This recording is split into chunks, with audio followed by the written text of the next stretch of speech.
By now, if you're watching this video, you already know what ND filters are, and Freewell have another set, but this is completely different to what they've actually designed in the past. But there's one major question we need to answer today, and do you guys actually need this ND filter?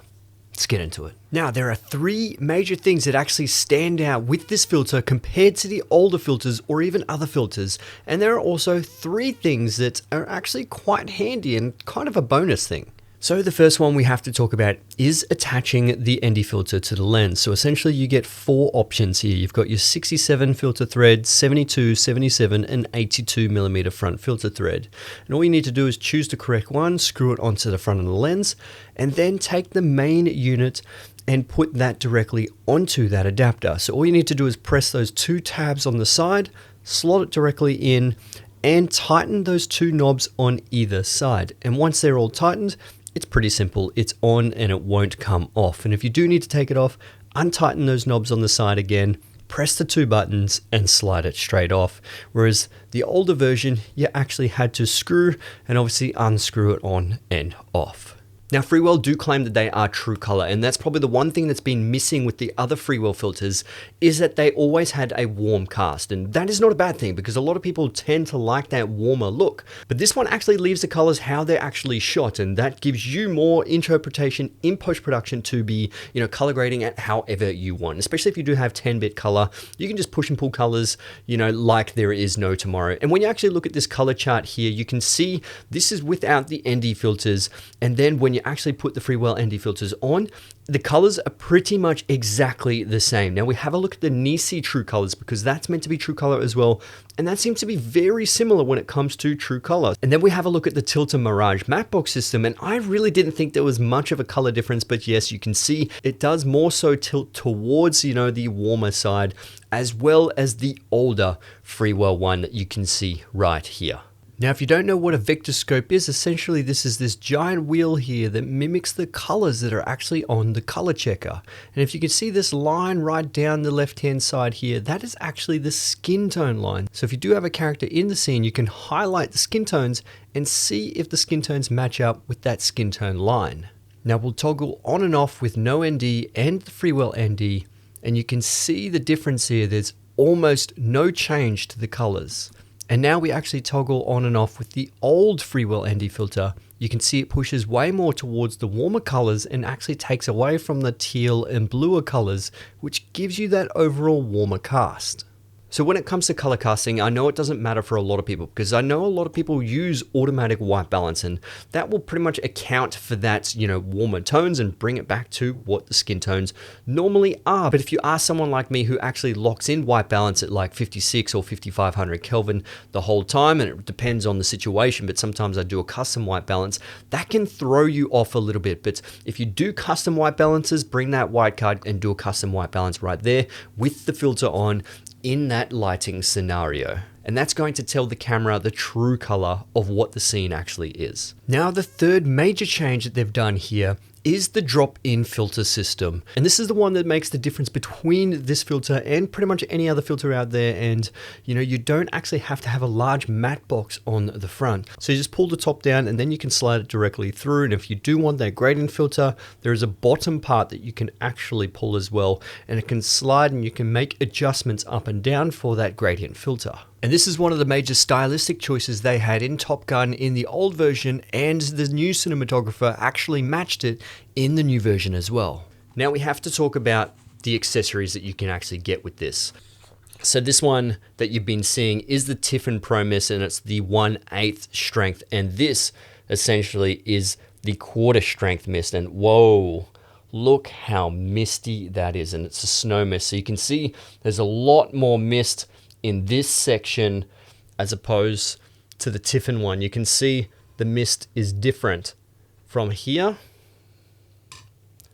to here. Wow, look at that. That's crazy. So this will probably actually be more so a creative look if you want to have like that dreamy effect. If you're going for high-end portrait sort of shoots, sometimes they really like that dreamy effect and really softens it up and blooms those highlights. Now the next one is a filter that I pretty much never ever use, and that is a blue streak filter, mainly for the fact that Personally, I don't like blue streaks. I think they look way too fake, and if you're throwing them on top of regular circular lenses, you still don't really get an anamorphic effect because you don't have the wider aspect ratio, you don't have the oval bokeh, and then obviously a nice natural single blue flare, whereas this one will offer blue flares if you put it up to there on pretty much every single one of those lights. And then when I twist it, you can see the blue flare effect like so.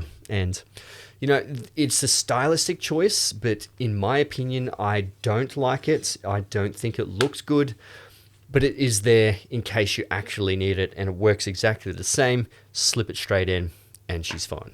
And the last one we actually just talked about is that gradient filter, which essentially is a 0.9 ND at the top and pretty much clear down the bottom. So if you do want the skies to be a little bit darker and the ground to be obviously correct exposure, that's how you can try to merge the two and you don't have blown out skies, and you can see the difference that it makes there.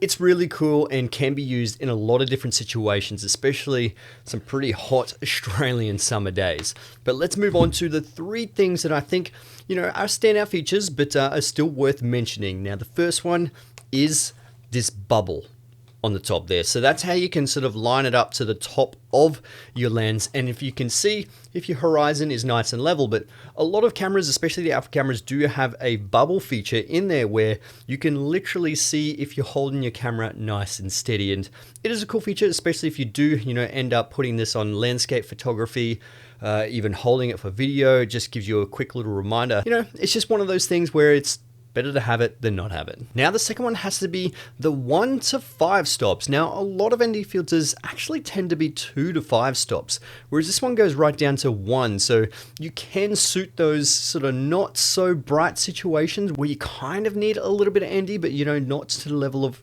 getting a 2 stop. So it really depends on the situation, but it is nice to see that it goes as low as 1 and then obviously all the way up to 5. And then you can obviously swap the 1 to 5 out for that 6 to 9. So if it is really bright and you do love shooting wide open, 6 to 9 is definitely your option there.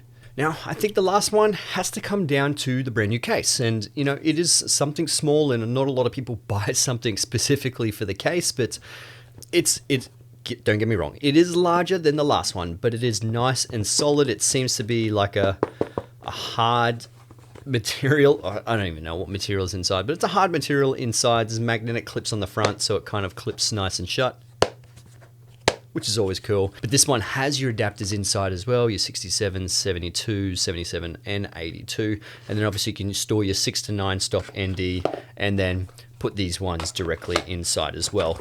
And then obviously these ones have their own nice little leather case, which you can actually put a label on the back side as well, so you can see exactly which one they are. But yeah, I like the look of it. Okay, so now the golden question is, do you actually need this one if you do have the older one or other versions of the Freewell ones? And it really comes down to a couple of things. It comes down to, do you need that true color? Do you need to have the colors as they are so you can, you know, be a little bit more accurate in post-production, all those kind of things, you know, just have the colors that your camera is capturing rather than having like a warm cast. I think the Peter McKinnon one has like a purple cast to it, I've heard someone say, whereas this one is true to color.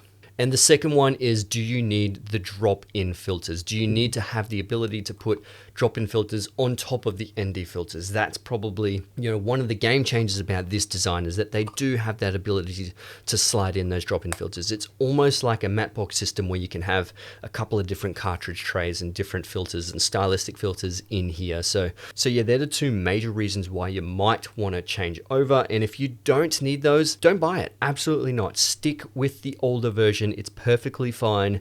You do have that warmer cast, but you can, you know, account for that in camera by, you know, either using auto white balance or just setting a custom white balance anyway. Anyway, the link will be in the description below if you do want to check these ones out, guys, and I will see you guys in the next one. Thanks for watching. Let's get it.